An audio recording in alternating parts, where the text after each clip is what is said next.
What's up, people? Welcome back to iThinkSports podcast. It's myself, Double D, and your buddy Al. That's right, baby. Taping this on Wednesday on the hot as balls, Vilnius, Lithuania. Yeah, it's pretty hot, man. It's summer, and I don't know how hot the balls get, I guess, but it's hot. Well, I'm quoting Uncle Junior from Sopranos, so since you haven't watched them. He says, hot and sticky like my balls. I watched it. Don't remember that, but yeah. So yeah, it's hot as hell, guys, and we have all the windows open since we have no AC. So if you hear wind blowing, cars going, people dogs barking, buying yeah, in the background, just well, we're sorry. It's most likely it's going to be temporary. But anyway, man, and anyway, guys, damn, we just witnessed Game 5 of the finals just a few days back, I guess. And we were hoping to get some news on KD and his injury, and yet nothing. He's still gonna go under MRI, but he's going to New York, out of all the places. Yeah, speculations will be aplenty now, I guess. But I don't know. He's not playing next season anyways, I would assume, so he can go to Germany for the MRI for as long as it helps him, because it sucks to see him go down like that. I wasn't one of the guys cheering. It was so fun. And you can see, the Warriors felt very fun. Yeah. Finally again themselves. Finally, that lineup in the finals, the Hamptons 5. You know what's funny also? That Nick Nurse didn't have to really adjust to it. Still started Marc Gasol, and Marc Gasol was playing good. Hung around. Yeah. It's a bit scary when you think about it, because the Raptors are all of a sudden this super team. They're just perfect for them to beat the Warriors for some reason. For the longest time, you thought that the Rockets will be that team, and once you get over the Rockets, okay, now we can coast. Especially last year, that was obvious because, the Cavaliers sucked so bad. Remember the narrative? Like, oh, what does it mean to face Rockets in the second round? And now KD goes down. So is this over? But then they win. And, okay, so Portland is probably going to be easy. And it was. And whoever comes out of the East is probably not going to be that difficult. And it sure is. Yeah, well, I guess we thought that KD is going to be back. I mean, it's so funny. I mean, I remember that there was a chance he's going to come back in Portland series. Do you remember they were flirting with that story? Like, okay, maybe not first couple of games, but maybe he will come back at some point. Yeah, they were like giving timeline of like a week or something, or 2 games maybe, like a latter part, of the let's say if it goes 5-6, maybe he'll play in 6 or 5. Okay, so it didn't go 5 or 6, but there's 2 weeks later there's chance he will play in the finals. Not saying which game, but in the finals. Then definitely not the first game, maybe not the second. Okay, not the second, and they just pushed it back, and we know what happened. So, I guess we'll talk about the game later on, but really now KD, obviously you guys all should know by now, gets injured, plays 12 minutes, plays awesome, looks amazing. The shots are falling, and, he's defending. He's part of a hustle place. Apparently he dunked when he was warming up, like to make a statement to all the Raptors fans. Yeah, I saw that. And he hung on the rim, and he was doing some weird dances, jumping or dancing or whatever. No, dancing was in the tunnel and before the game, but when he was doing the slide shoot around just before the game, he was just jumping, landing on one foot, and it just looked strange. Looked like he was this, I don't know, nimble panther or whatever. He was ready to go, it seemed. So, I don't know. Do you think it's related with the calf injury, or is it a completely separate? It has to be, right? Thing? I thought my idea is that maybe he kind of injured both. Isn't that, maybe he was just really sore with this because he was icing his Achilles constantly. Excuse me. He was icing his Achilles pretty much this whole time while he was injured. So I think that, it was definitely his calf. I mean, that's what Bob Myers said. The first definitely was a calf injury, but probably was his Achilles was bothering him too. Maybe something, I don't know, popped.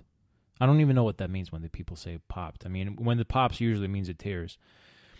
But, then you think back to his reaction when it seemed like he got kicked. Well, he thought that he got kicked in his leg. Yeah. And he had to look around, which it usually happens. The same thing happened to Kobe. It's freaky stuff. It has to be related, right? People now say it's not related. How can it not be? I mean, I think that it might be related in a way that he, what was it, 30-something days that he nursed this injury? Yeah, 33, so something like that. For over a month, you are doing whatever you can to strengthen your leg, but it's still not the same. You're still cautious about it. You still are careful. And maybe that's all it took, Just slightly atrophied muscle or whatever contributed to this Achilles injury. So who do you blame here? Because, there's so many narratives, obviously, that people are playing through injury. I mean, this Warriors team, it's depressing to watch how depleted they are. Yeah, it's... Even Boogie is actually injured, right? But I guess he's now back, although he looks unplayable. But, yeah. So there's him, there's Looney, there's, Iguodala. Clay, and even Iguodala. You see him always icing his calves. And Steph is fucked up, too. He's probably just tired. Everybody's on him. Yeah, but that's the thing. I mean, He's Raptors banged up, are for sure, fucked up, yeah. too. Kawhi is, limping all over the court. I'm going to skip Bayless on that one. I don't know. Kawhi seems to... He got his, pep in his step, like I like to say, back. Especially since Game 3. I feel like, man, I have no question that this guy is just... Okay, he's not 100%. Not 100% Kawhi. Not like 2017 Spurs Kawhi. But, shit, man, he's going through people... Even in this game, you can see, like, he's... I love Clay, and Iggy's awesome with his hands and everything, but he can move through those guys with his power and, like, deceptive speed of some sort. We talked about this, the way he moves, and he's just moving through guys, even though he's not that fast. At least not that explosive, doesn't seem like. He's still able to get where he wants to, like, really Michael Jordan style. He can be explosive, though. Remember that drive-through past Jordan Bell and the dunk? Yeah, on Spurs, he's like that. I know what you're saying, though, because the way he uses, the way he makes those 2 steps is, like, so slow, yet so powerful that you can't do anything. Just so unstoppable. And it's slow, but on unstoppable. the edge of traveling, because it's so slow, but it's not a travel. And as long as he screams while shooting, it's either free throws or I hate or that a shit. field goal. Every single time he screams, he gets a call. But anyway, back to my point. So everybody's hurt, and yet they're playing. And then obviously we hear media shit, right? The usual media stuff. Well, I hear some rumblings. No one's bringing out any names. No one's really making a legit report. But who do you hear these rumblings from? Yeah. Like they say, well, people say that you suck. What do you say to those people? Who the fuck are those people, man? Yeah. Just come out and say that it's you. Yeah. I don't know. So I blame no one. I think it's just injury. But he had to feel pressure to come back. And of course he wanted to come back. But yeah, how do you measure, though? If he felt pressure, he would never admit, unless he would sign with someone else. Then he might just mention this, like, yeah, for sure, I felt pressure because Clay was doing it. But I don't know. It's just weird because even if you feel the pressure, you probably won't say, guys, stop pressuring me to play or something like that. Maybe to Rich Kleiman he said so, but we wouldn't know.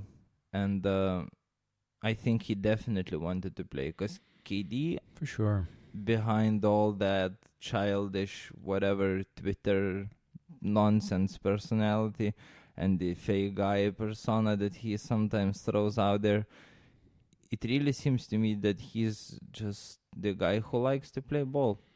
You know, he really reminds me of John Jones in that regard because John Jones is just a fighting genius. He's, to me, greatest of all time. Him and Demetrius Johnson, really, two greatest of all time.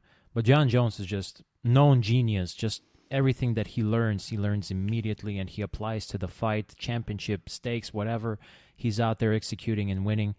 But, you know, he crashes his Bentley with a bunch of strippers to the to the tree. Yeah, then he's coked out of his mind. He's always he always finds himself in trouble on social media type of stuff. Bless you. But bless you. But when he's out there, you know, being a fighter, executing as an athlete, he's absolutely one of the greatest ever, if not the greatest. And the same thing with KD, you know. He's just a pure basketball player, a pure basketball mind. He enjoys it. You can see it. And, of course, he wanted to play. If I was him, fuck, man. This is it. This is elimination. You got to play. Just try it. Yeah, and at the end of the day, all the stats, all the accolades, like personal ones, shouldn't matter. All the first team All NBAs. Do you think Clay now cares about first team All NBA? Of course not. Yeah, exactly. Iggy never got sixth man of the year. Who cares? He's playing in the finals. This is where he is making his legacy. Finals MVP. Yeah. That's... And, you know, by playing the way he plays throughout the stretch, 5 years now, this is where he made his case, Iggy did, for a Hall of Fame. Should he be in Hall of Fame? I think he should. I mean, there are some people who are just out there that probably shouldn't be there. I'm not gonna name names. Probably shouldn't be there. Probably are. Fuck yeah, there are, and yes, they should not be there. Yeah. So, I mean, T-Mac, I love you till death, but shit, man, he did not have a Hall of Fame career. Not enough. I was glad that he made it, but at the same time, you're like, shit, man, that sets a bad precedent. Although there were worse precedents before, like Mitch Richmond and shit. So, yeah, unless they are raising the bar for Hall of Fame, Iggy should be there. Do you think there should be NBA Hall of Fame? Like, separated from all this FIBA bullshit and, you know, college especially. FIBA bullshit? What do you mean? 2 Lithuanians are there. Yeah, but... like, you know, Sabonis really left an imprint in NBA basketball, so maybe... nah, he would have made it. Fuck it. Anyway... but do you think there should be a separate thing for the NBA? I'm pretty sure that they might do it sometime soon. They have to. Because, okay, you are recognizing some legendary players from the globe, but it's, I don't know, does Lithuania, like, commemorate Sabas and Marčiulionis being in the Hall of Fame in any way? I don't think I've heard anything back when they were inducted.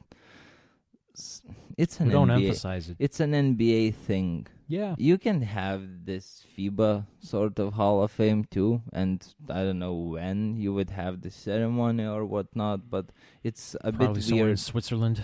Yeah, but it's a bit weird when you are watching the ceremony for the Hall of Fame, this nice mid Hall of Fame, and it's usually around the All-Star weekend, Yeah. right?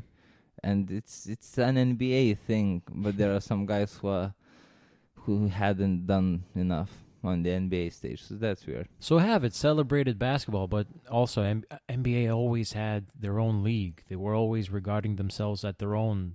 Yeah, it's the separate thing. Yeah, for sure. What if a guy wrecks the G League or D League? What's it called? Imagine one guy, Andre Ingram, becomes like MVP 10 years in a row or something like that. Does he go into Hall of Fame? Probably not. So Lou Williams, Hall of Famer? Anyway, let's drop this. I don't remember what was my point. I forgot what I was saying. But anyway, yeah. Okay. KD just loves to play, and of course he had pressure on himself that he wanted to help his team. And it's elimination. It's do or die. Just take a chance. My problem really is that he got evaluated by these, by the medical staff, of Golden State. And they're like, yeah, not only he's cleared, he cannot hurt himself worse than he already is. Like, what the fuck? Whenever that is logical. When it's logical. It's freaky, right? When I heard the same thing for Looney, it was like, yeah, he can play. We don't care because he can't make it worse. What do you mean, man? If it's broken collar, bone, or whatever. You're right. I've heard the same thing about Looney too. What the fuck? It's probably not the best idea to go out there and play. And remember, we talked about Loon having this facial expression, freaky facial expression all the time. He always looks like he's in pain. Yeah, it's tough. I don't know, but. Hey, if KD doesn't go down with this injury and maintains this, because apparently he didn't have any minutes restrictions. Yeah, that's another thing. Kerr plays him 12 minutes out of 14. Yeah, so what's that pace for 44? It's almost like a panic thing. I don't know. They just panicked and said, yeah, just one practice. You struggled, whatever. You practiced. You got through it. This cannot get any worse. Just go out there, play. And shit, man, just help us. Just play all the time. If you play good, you'll play all the game. It's panic from all sorts of places. I played before. How hard is it? I played a month ago. I know what it's about. Man, it's poorly handled. But to me, it's really the medical staff. And that's why it makes sense that somebody like Kawhi is really coming out of this like a genius now. It seems like he made the right move not to mess around and listen some background noise out there even from Pop. Pop is still part of the Spurs, and he's going to say what the Spurs say, really. KD should have went to Uncle Dennis. Just ask for advice.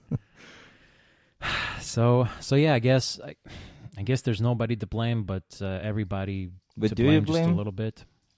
I blame the medical staff. I just really question what the fuck are they looking at, and what are they thinking when they say these things like you cannot possibly get hurt even more.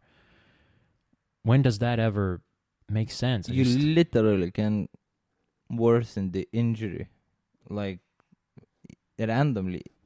Which might have happened now too, because was there a contact or something? Because it's a blur in my mind. What really happened to KD now? Because he was just backing up. He was trying to post up almost. Well, not post up, but just back to the basket, preparing himself to make a move against Ibaka, I think, where he's above the 3-point line, but he doesn't want to get his dribble picked up, so he just kind of turns his back, and then he's about to do something, and he loses the ball. He was just very aggressive in backing up, and he lost the ball. Nothing happened there. He just lost it, but then you see him limping, going down, and that turns me to the Raptors fans. I was shocked, man. I could not even understand what the hell is going on. I get it that they cheered for him losing the ball. But then I'm kind of understanding like, oh my God, this is over. This is over again. We have gone through this a month ago, and now it's legitimately over. Yeah, now it's... Everybody's freaking out that he's hurt, and the fans still cheering. Okay, couple of seconds passed. But then he's like lying there and, trying to adjust his heel or something, and playing with his sneaker. And fat kid waving him goodbye in the background. That one, was very blatant, but there were a bunch of them still cheering and waving him goodbye. Like, what the fuck, man? So despicable. I hate Toronto fans. It started with Drake douchiness. Really from last year. I mean, remember Drake was just a cool fan? Because the Raptors, I guess, they were not that competitive. They were not doing so well. So he was just out there, a celebrity, really loves his city. So even though celebrity fan, not a super fan or whatever. Well, I should say celebrity fan. But still, he was cheering for the team that was destined to lose, like, in the second round of the playoffs. But ever since last year, they finally, got the best record in the Eastern Conference. He's talking trash to LeBron and just... Now he's fucking insane. I mean, he seems like he's on coke or something.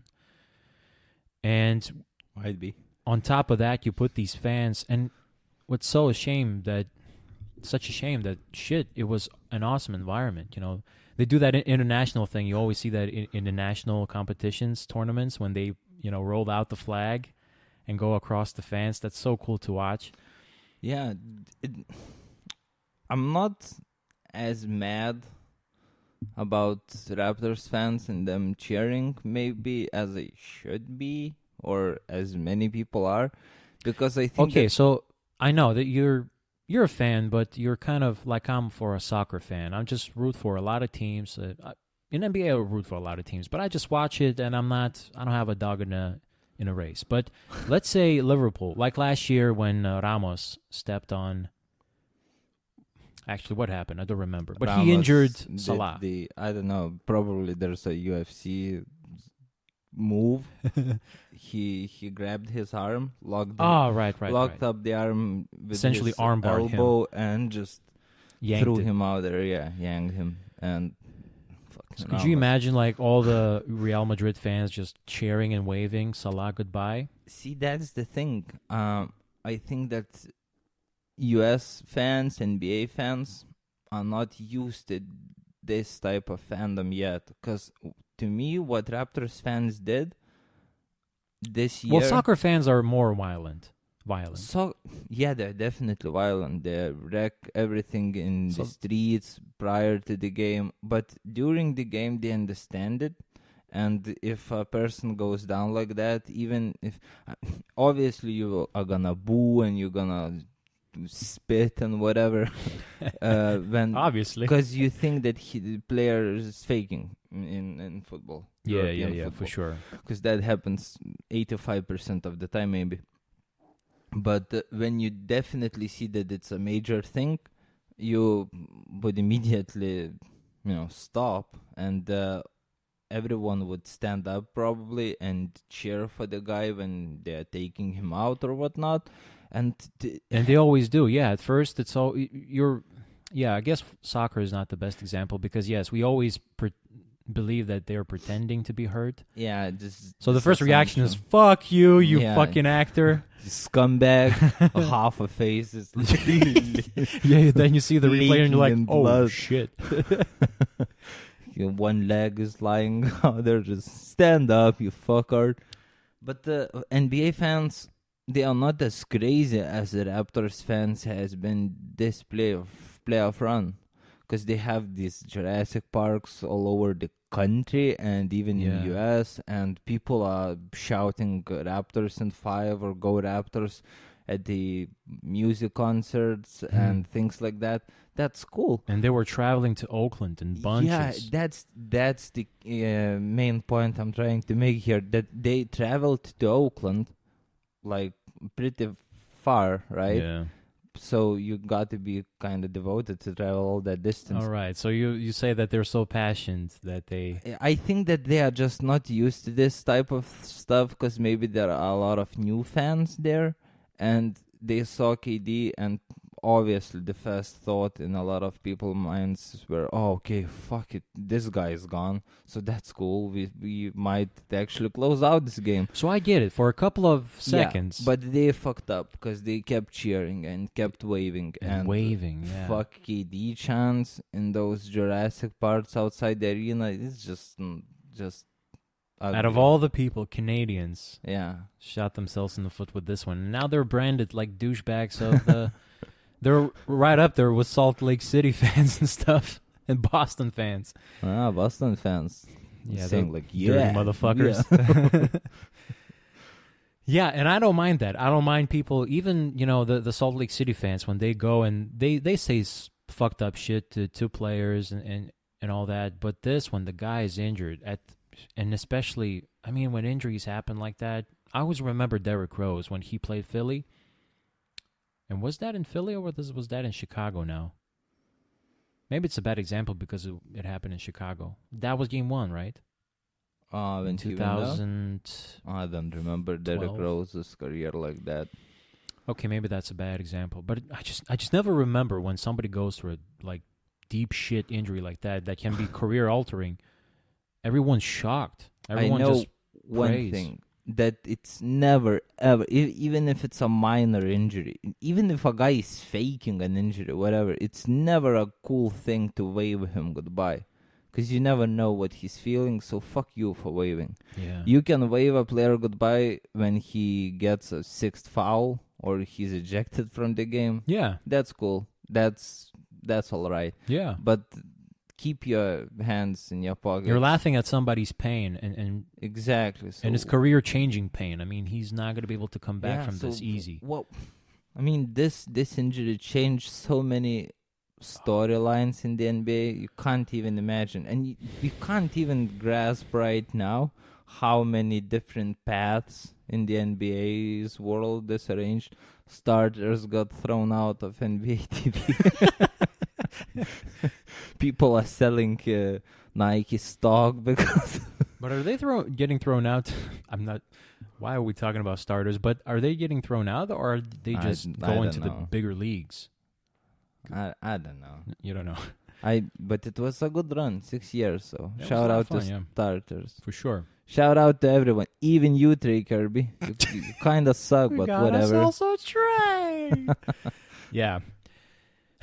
Yeah, I thought that, free agency obviously was going to be wild, but at least you could predict it some things. Like, okay, so KD is the first domino, and then other people follow him and make deals, and then we can have some clarity. Now it's like, I guess he's going to have, by the way, my point is, I guess he's going to have still max contracts lined up for him.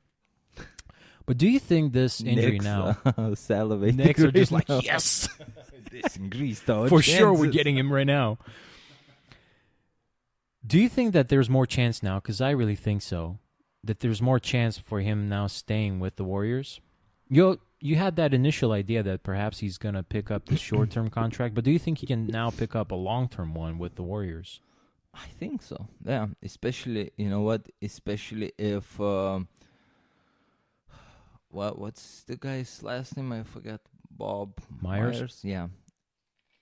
If he and Lacob just feel some sort of guilt here, and they just say, fuck it. Talk about guilt, man. That press conference, did you see it?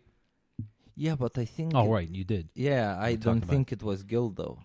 I think that was just him being sad, emotional for a guy that he truly cares about. Just cool dudes all around that team. Yeah, even the owner is cool. Yeah. Not the guy pushing Lowry. Fuck him. Fuck him, yeah. But yeah, but maybe they just say, fuck him, and they will get the new arena, blah blah blah. The gap might increase, so the hit might not be that hard. So maybe they just say, fuck it, we'll max KD, and we'll let him recover. Maybe he can return for next year's playoffs. Who knows? Who knows? Sure. Yeah, remember Caris LeVert breaking his leg into 17 pieces and playing 2.5 months later. That was shocking to me because I saw the injury and I showed the injury to you. It was sickening. As to I watch, always show you those injuries. Yeah, but it's freaky. And he played 3 months. What was it? There's certainly some medical leaps have been made. Like even Nurkic, look at him walking now. I mean, the way he broke that leg, snapped it like a twig. Yeah, but shit, man. Is he playing? Well, I don't know. Probably not. But just walking, I know from Anderson Silva injury that when your leg breaks that way, even for you to start walking, that's a challenge. And he was right up there a couple weeks after. So there's definitely some leaps, and even with Achilles, you look at Boogie, the way he came back. He tore his quad, obviously, but that's a different injury. I mean, still, it's not his Achilles that got re-torn or something. And even the quad injury, for Boogie to come back this fast. I mean, the only weird thing was the calf. They say that they cannot do anything with the calf. That was a bit confusing to me. And that was exactly where KD got injured, obviously, the first time. You said it was calf strain, right? Strain, yeah. Which is whatever. Mini tear, I guess.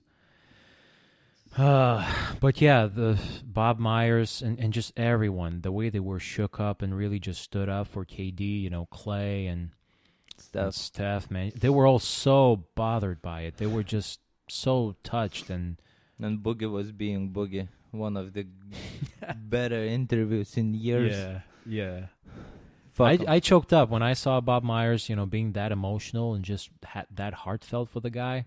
Man, he's really one of the best GMs out there. Yeah, and there were talks that he might leave, right? For Clippers. I can see now why. I mean, the guy is just a stand-up hard worker and really looks after his team, unlike Phil Jackson or somebody like that. Oh, man, yeah, that's a devastating blow. Devastating blow for KD, obviously. Devastating blow for free agency topics. And, again, for the Warriors. Although, I don't know, man. I thought at first, this sucks. But the way they came out, they really seemed like a wounded lion in that Game 5. And if anything, it seemed like the Raptors were a bit shook up. That shit, man. Now KD's over. Yeah. Yeah, it looked that way, definitely. It took them a couple of quarters to come back. Yeah. But that's a strange thing because you would think, oh, no, KD is out there and he's jumping and he's dunking in the pregame routine. And, okay, he's out there and the first shot gets in, gets in. The next one, too, he's shooting threes. He doesn't seem at all rusty. He's out there moving quite okay. Yeah. And blocking shots. And the Raptors stood their ground. Yeah, they kept it close. I mean, they were shooting perfectly. I mean, the Warriors were. And the Raptors were within 6 or something? Perfecter. Yeah, maybe they felt bad because their fans were, waving KD so much that they were like, man, it's embarrassing now to win.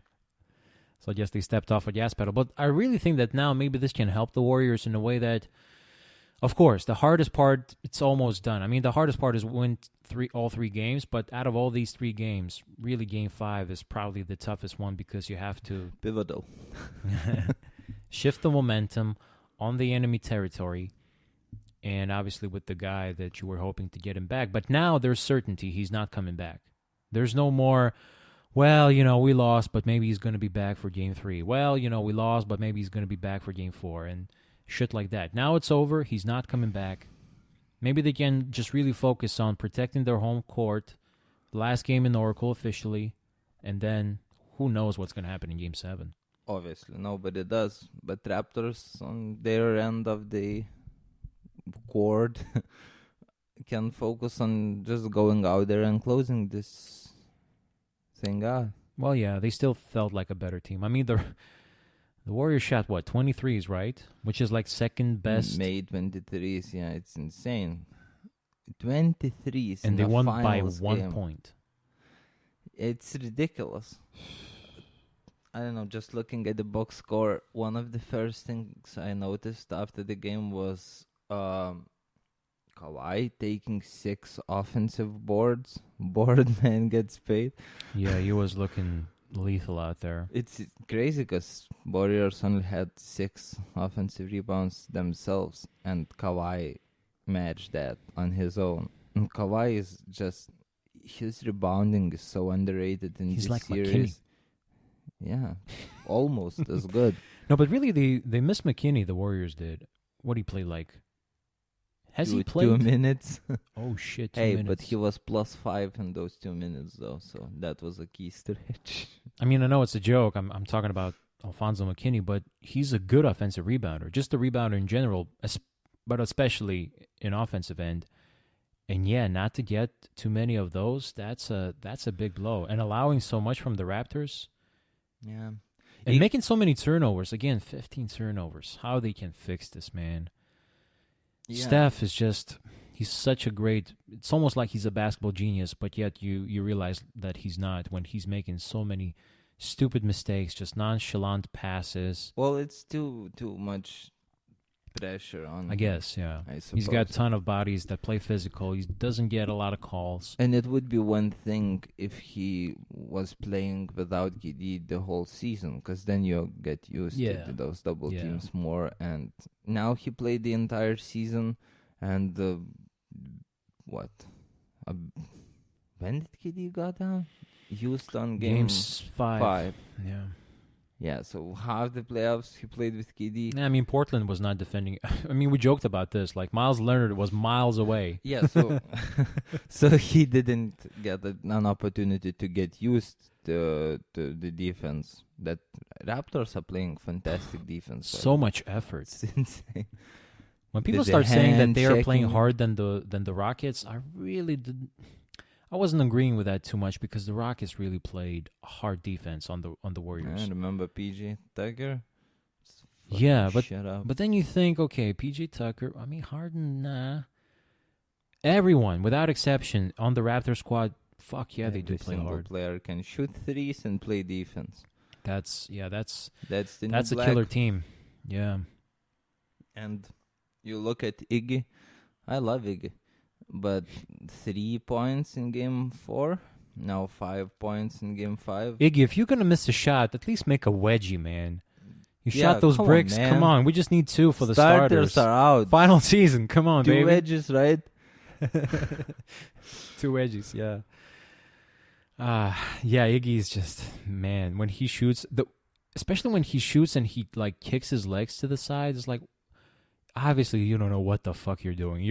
It's almost like he's. I swear to God, he reminded me of what's this guy? The rookie who's got the shoulder problems. Fuck, man, number 1 pick from last year. Fultz. Markelle Fultz, yeah. When he doesn't know what to do in order to make those free throws, so he's trying all these tricks. It seems like Iggy's trying to do the same thing. Like, maybe if I kick this leg, maybe then I have a perfect form, and then I'll swish it. Still a brick. Liberty. Yeah, Statue of Liberty type of shot. It's weird, but whatever. Just shoot it, man. Don't give up open shots. Or if you are not shooting it, I mean, I thought about it. Okay, they are leaving you open on the 3-point line, and they are giving you a couple of steps. So fine, take those steps. Rise up and shoot over the hand. But if it's easier for you to shoot from mid-range, do that. Yeah, I don't get that either. He's not... At the end, I think, of the game, he was penetrating, and he was trying to make a mid-range shot. He missed it badly, but... You want to see more of those because he has a lot of chances. He's still very explosive. I mean, he's got a lot of power. Nice. When he goes out there, he can make stuff happen. Even just the fucking floater is a better shot than a 3-pointer where he's bricking for you. It. Yeah. Right. So if you are not confident, if it's a psychological thing or whatever, don't shoot those threes. Yeah, go off the backboard, whatever. And also, I thought that you might take a step, and Warriors are extremely good. Risky but good of making those passes in a very, very narrow lines, narrow gaps. Like Draymond is ridiculously good at it, but he makes many mistakes. Yeah. But you know what I'm talking about, though, right? When there's little space and they just squeeze the pass in there somehow. Thread the needle. Yeah, Iggy's definitely capable of that. So just take a dribble. It's also very scary to me. I mean, yes, their passing is, despite some mistakes, I mean, their mistakes is not really that much with the passing now. It's just, being careless. Not reading the offensive player that well. Obviously, some of these mistakes are coming from, like, Boogie or Sean Livingston. Man, but the way they're passing, I like their passing, you know. They don't make that much of a stupid passes. I guess... When you pass so much, you will have your share of turnovers from that end. But what I'm a bit concerned about is that they're too comfortable now with passing behind the back, threading the needle. I mean, these things, for now, it looks good, and it gets to the target. But it looks good when it works. Yeah. But if it doesn't... Then... It reminds me of 2016 finals. Yeah, it reminds everyone. Sorry, man. Do you want some water? Sure. Pour it in.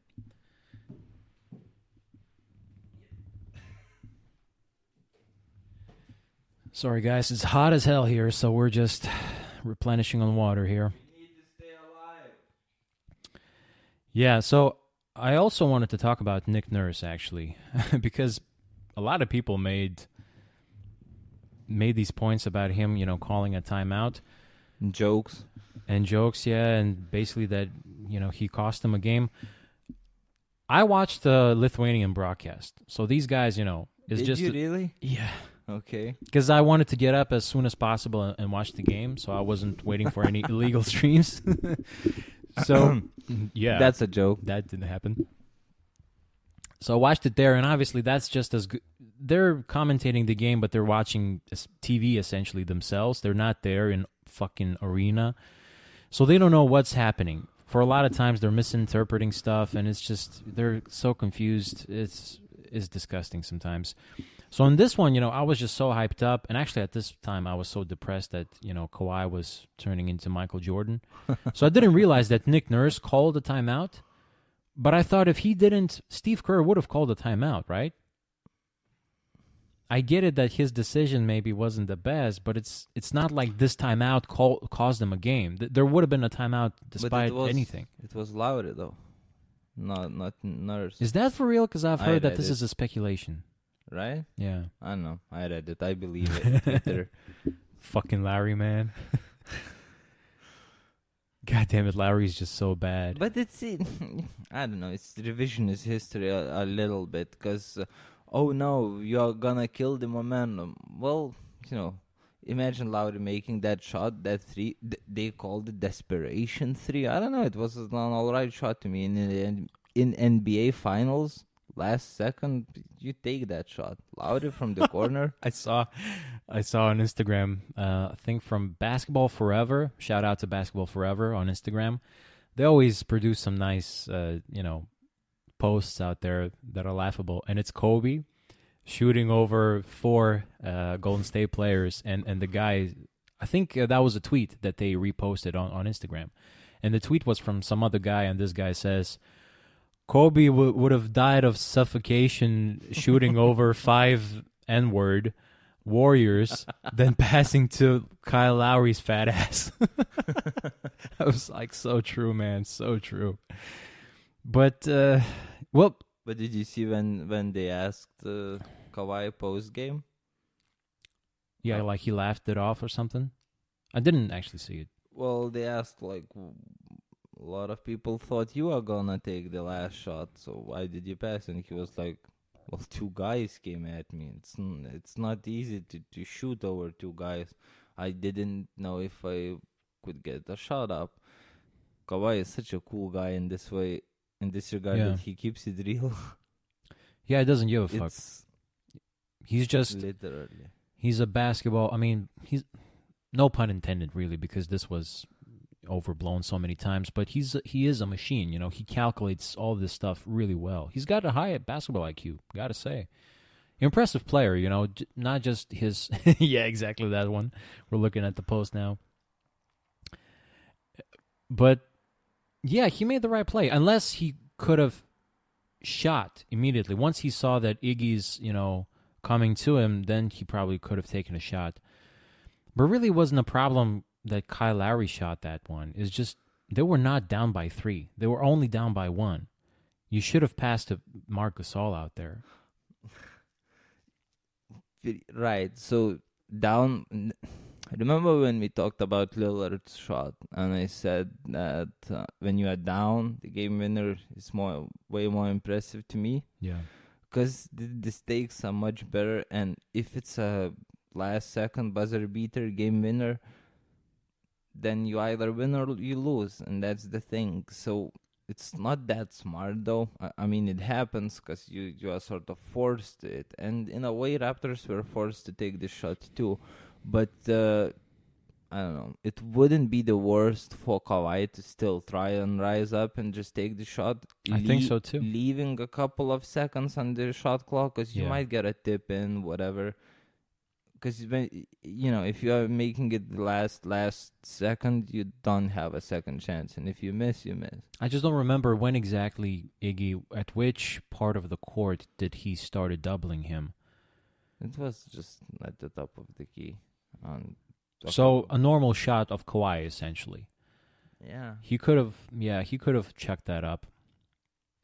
But yeah, then passing, and of course, in the moment, you pass it to Green, and Green is like, "What the fuck do I do?" And of course, he passed to Lowry because at that moment he seemed the most open. So I guess it makes sense that you don't pass it to Gasol.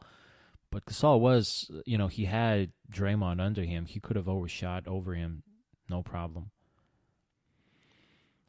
And for Lowry, to answer to your question, I'd rather Lowry takes that shot over Danny Green. I'll tell you that much. Was it Green though, not Siakam?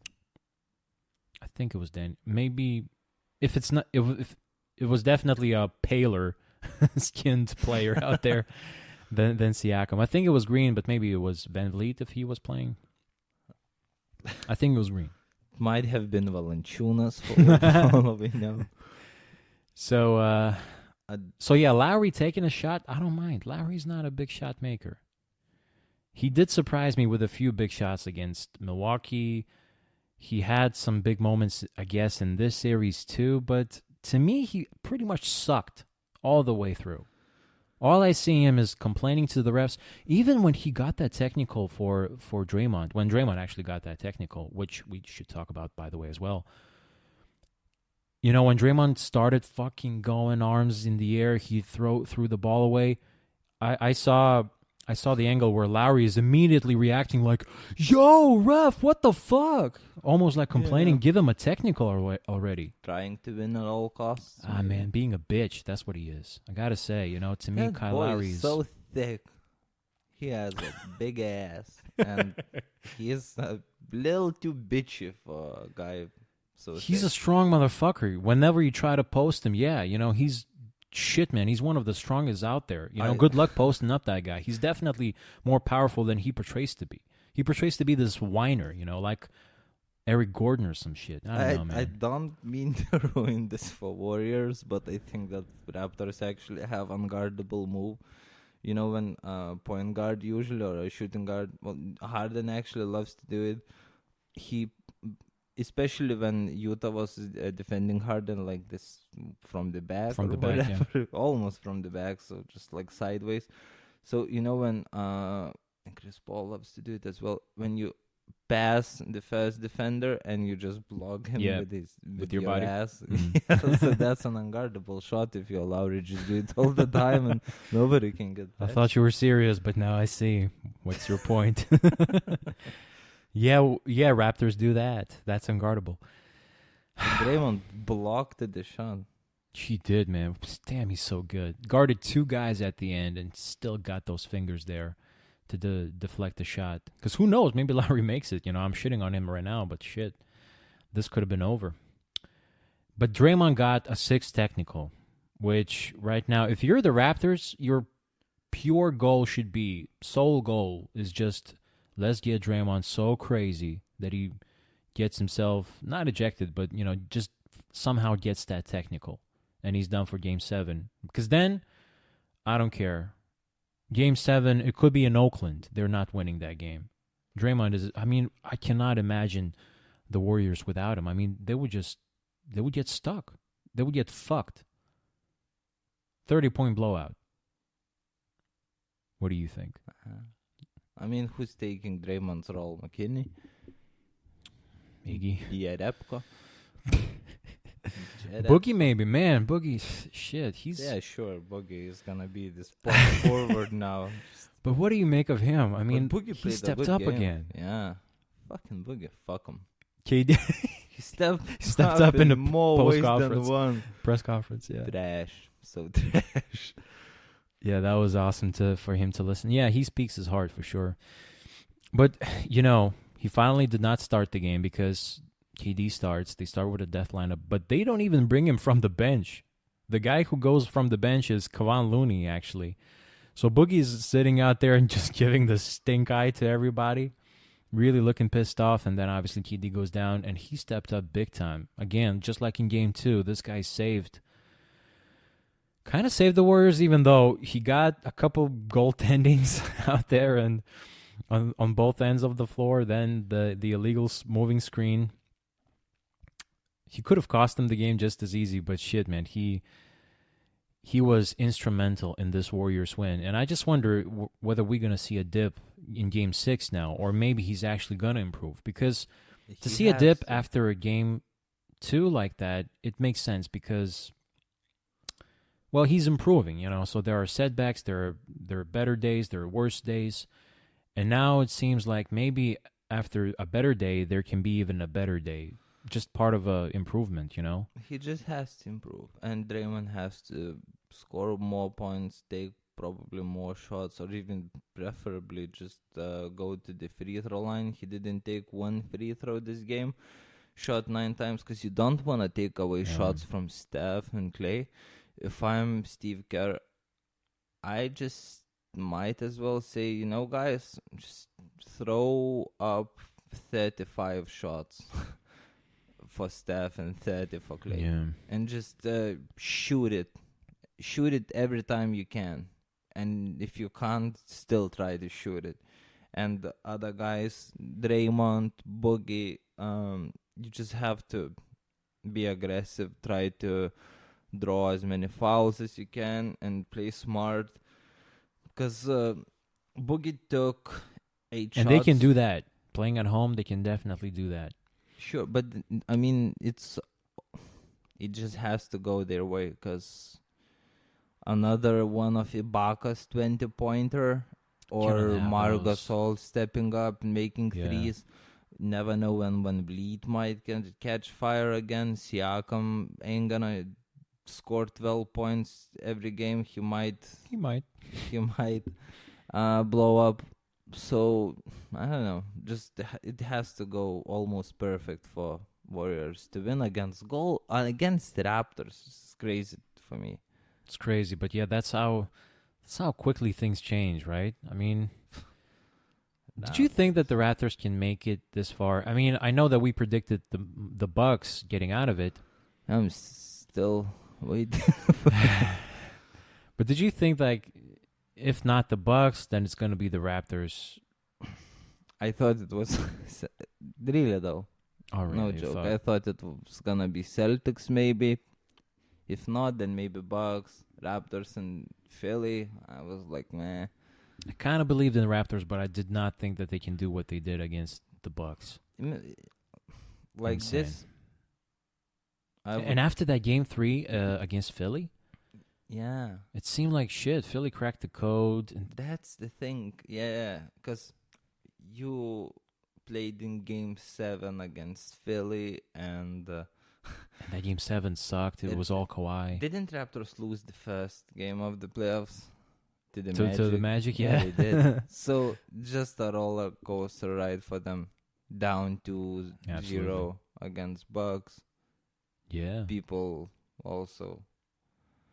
Yeah, out of all the teams, the Raptors are here, and it's tough to beat them. They seem to be the better team against the Warriors. I mean, whatever they throw, the Warriors, they have to react. Whatever the Warriors throw, the Raptors don't need to react. You know, they play their own game, they play their own style, and they do good. And Nick Nurse, besides this, I guess, of a brain fart, all right, he made a kind of stupid decision. His justifying of that timeout also didn't make a lot of sense.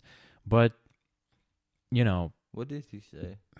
Well, we're going to lose a timeout. Well, you didn't need it anyway, so why the fuck are you calling it?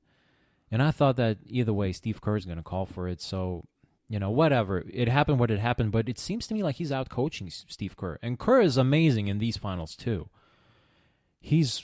Shit, man, he's trying everything. He's doing all sorts of lineups, all sorts of rotations. This guy gets a couple of minutes here. That guy gets a couple of minutes there.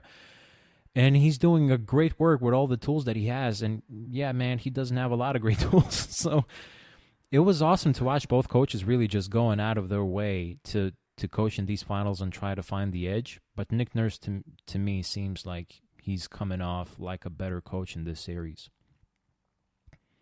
So, man, okay, so Game 6, right? And, you know, you talked about all the teams that have to all the players that have to step up. I got to tell you, the Warriors fans have to step up, too. For sure. The fucking spoiled. Embarrassing. I thought it was supposed to be a oracle. Yeah, those days are over. Maybe they really sold out the real fans, and they can't afford the tickets anymore. Because did you hear about the prices in Toronto? Cheapest ticket was 30, like 2,000. 2,400 something. It's ridiculous. Yeah. And the guy paid for 2 courtside seats like 58K or something like that. That's Oh, he got a discount. Because I thought it's over 30,000, like 30, 35. nah. It's It's really insane. though. It's insane. But yeah, man, I mean, there's so many people watching, and everybody wants to be part of the finals. So I guess there are people that are willing to pay that shit. Fuck, man, that's so much money. With that money, what you can do? Buy a car. Shit. Or like have your first, pay for your mortgage, like first payment for your mortgage. Sure. Yeah, that's insane how rich those people are to pay for those seats. But yeah, man, Roracle has to fucking roar. I mean, you cannot have I see. Canada echoes out there. there. They can't definitely allow. How come it's Raptors fans who are probably the first fans in the opposing arena cheering louder for their team than the home crowd? It used to happen with the Warriors, but when they go to like Los Angeles and shit. But it's not the same though, because I mean, Warriors is one of the teams who have like universal fans, glory hunters and whatnot, all around. Nobody the NBA. likes the Raptors. It's the same thing as with Lakers back in the day. Yeah, I remember. Kobe used to receive MVP chants, even in Memphis not in his last season. Yeah, before the Achilles. So yeah, man, Warriors fans, god damn it, you gotta be on your feet throughout the whole game. Just it would be cool. I mean, people are rich there. It would be cool if Lake Up or whatever investors just bought out some tickets from guys who are reselling and gave them to the real fans. Like, show the tickets of the last season, how many games you went, stuff like that. Show that you care. Every bit helps. And you can, and you can get a ticket. Yeah, every bit helps. We need some real fans out there really supporting the team, because otherwise, I mean... Because I don't know how it works in NBA. Never been to a live game, obviously, but at least in European football, it's like... You can't buy a ticket anyways because they are sold out all the time. Yeah, but you can stand in like a priority line, wherever you can go through the process, and only on the last day, like priority goes to the people that been to a certain amount of games last season, which makes sense in a way, because you are selling tickets to the fans, to the people who care. That's why their stadiums sing. That's why they chant. That's why they cheer. That's why you are really playing at home. I really like that idea, being part of a club, I guess. Let's say Liverpool's fan club. You have to be part of that fan club in order to get those tickets, because only the true fans really get them. Because now, it's just, you see Rihanna's and Beyonce's out there. And look, it's fun to see celebrities. I'm not talking about that maybe necessarily, but you see a lot of non-fans being there just enjoying it, and who say that they're not supposed to enjoy, but it's a show for the fans. Didn't what was the name of the girl Ben Simmons dated? Jenner? Kardashian, Jenner, yeah. Some Jenner. Yeah, some celebrity TV reality show star, I would assume, or something. But they're dating for the tickets? That's what they said? Because she dumped him after Game 7. This is not the first time I've heard this shit. But it's... Yeah. Anyway. It's not ideal. Warriors fans, please show up. We need you. I think the Warriors need you too. Yeah. So, man, are we going to see Game 7? I mean, I'm watching if there is Game 7. No, I definitely would love for that to happen, because it was a great season. It was an interesting season, for me anyways. And somewhat interesting playoffs with the Game 7s, big shots, and I guess not the craziest, but definitely somewhat quite interested. I would agree with that. Yeah. And KD going down, so there were definitely some a lot of narratives and drama. Yeah. And even the finals, man. These finals were entertaining. I can say that. It would be well fitting to end on Game 7, and then, it's a separate thing. One game, you win, you are champion, and you lose. You lose to a great team who deserve to win, because both teams deserve to win. Both teams are... Now Raptors convince me that they are, if not the best, definitely second best team in the NBA. Oh, yeah. And if they keep the same squad, no injuries, nothing like that, they can have a couple more runs like this, if Kawhi stays, of course. Sure. Well, you know what, man? I also believe, and it would be nice to see Game 7. I really believe that Game 6 is ours. That means the Warriors. And then in Game 7, who knows what's going to happen? It's anybody's game. The Warriors have won Game 7s on the road. The Warriors have lost Game 7s at home. They have seen it all. And they have won Game 7s at home as well. So they have seen it all. They can do this shit. But man... Would you predict them to win? Just of sheer fandom? Just of sheer fandom, yes. Because, again, the Raptors in Game 7, the biggest stage, look, this is not second round of the playoffs where they fucking struggled and played hot potato game. Yeah. And if they go to overtime, they might lose. Could you just... I mean, if it's a close game, it's anybody's game. If the Raptors open up with a good game plan, everybody's executing, it can be easily a blowout and it can be an easier win than usual. But usually in Game 7s, it's an ugly, close game, a lot of turnovers, a lot of misread plays, a lot of hesitations and frustrations and all that shit, finger pointing, and, the refs then become the topic of the day. Draymond would definitely get a technical. For sure. Fuck that. Fuck him. But that's going to be our new motto. Fuck him. For Boogie, yeah. Fuck him. Welcome to the Fuck him podcast.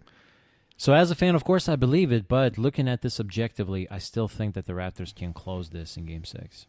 So I'm asking your objective opinion, man. I know that you want to see it. I know that you're rooting for the Warriors, but what do you really think, logically, can happen here?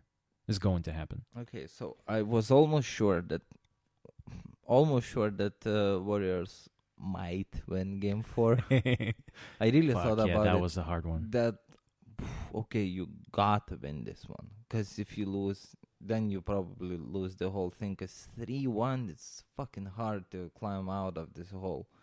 And right now, this crazy performance that they put in, and every single point KD scored helped, and they still only won by 1. Yeah. But as you mentioned, the momentum probably is now, although it's hardly in Warriors' side because of the injury. But anyway, they are going home. They have the experience. They don't have the tools apart from 3 guys. So, I don't know. Still, I'm guessing Golden State will win Game 6. Nice. We'll grind it out, and Game 7, I don't know. I don't even want to make a prediction. I'm done predicting sports, I guess. But whatever, this final prediction, I would Wait, if Game 7 happens, is that on Sunday? Might be. We won't have a podcast then. Dum. Holy shit, man. Why? Well, we will only have on Monday. Okay. When it's all over, it's all said and done. I'm traveling on weekend, so we cannot even do on weekend. But shit, man. So yeah, do we get to see Game 7? Okay. Hey. So you have to make a prediction. I predicted that the Raptors going to win. Fuck, man. I'm saying Golden State in 7. Fuck it, I'll say it too. Fuck them. I got to stick with the Warriors. I really, I would agree with the Game 7 win. If it is a Game 7, it has to be the Warriors. Don't you think?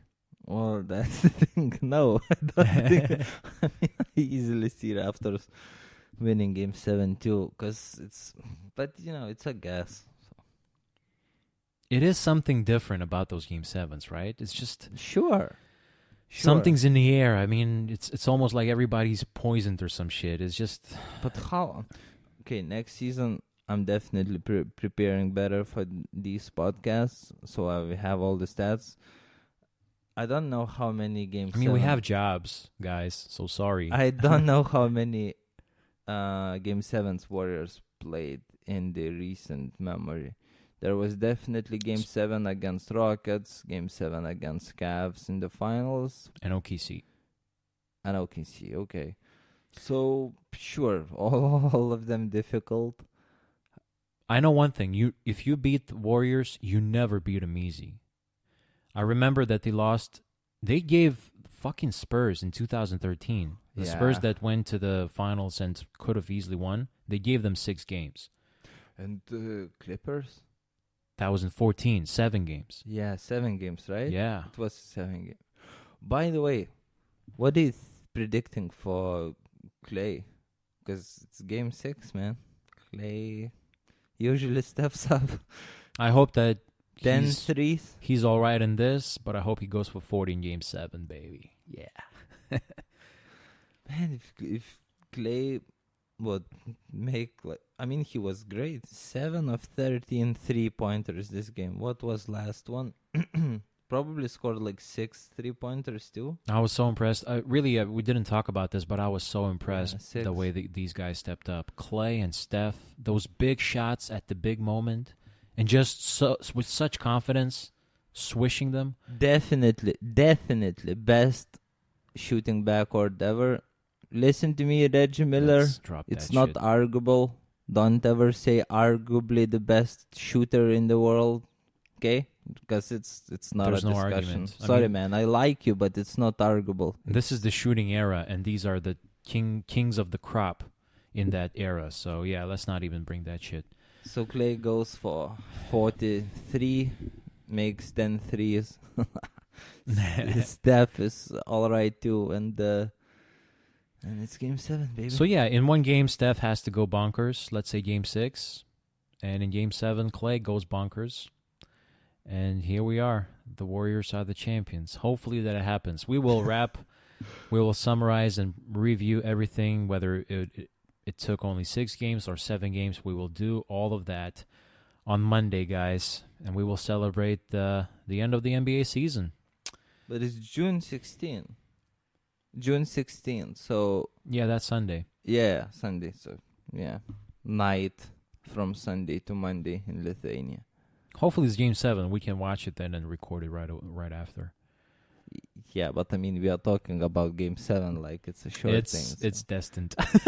Clay, please. Nah, yeah, of course it's not destined. I'm actually, if I have to be objective, it seems like the Raptors... They can do this no problem. They can win this Game 6. But, man, to lose a 3rd straight game in Oracle? What the fuck, Warriors? Come on. That's why they need the fans. And as I said, man, this is funny. This would have been the exact same situation as it was with the Clippers and the Warriors. The Warriors win Game 1 at home, and then every other game is being won by a road team. And that's exactly what happens in this series.